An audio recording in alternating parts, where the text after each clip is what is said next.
గజాసురా, నీ భక్తికి మెచ్చాను. ఏం వరం కావాలో కోరుకొమ్ము అని మహాశివుడు అడుగుతాడు. స్వామి, నీవు ఎల్లప్పుడూ నాతోనే ఉండాలన్న చిరు ఆశ తప్పితే నాకెటువంటి కోరికలు లేవు.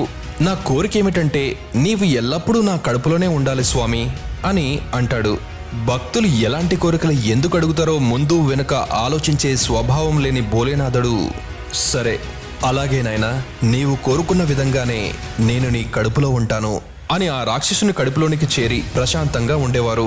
నిజానికి ఆ రాక్షసుని దుర్బుద్ధి ఏంటంటే ఆ ఈశ్వరుడే తన కడుపులో ఉండగా వాడిని ఎవ్వరూ ఏమీ చేయలేరన్న ధీమా వాడిది. అలా కొన్ని రోజులు గడుస్తూ వచ్చాయి. శివుని జాడ కానరాక పార్వతీమాత కంగారు పడుతూ వచ్చారు. ఇదే విషయం ఆ శ్రీ మహావిష్ణువుకు చెప్పి తన పతి జాడను కనిపెట్టమని పార్వతీమాత అడుగుతుంది.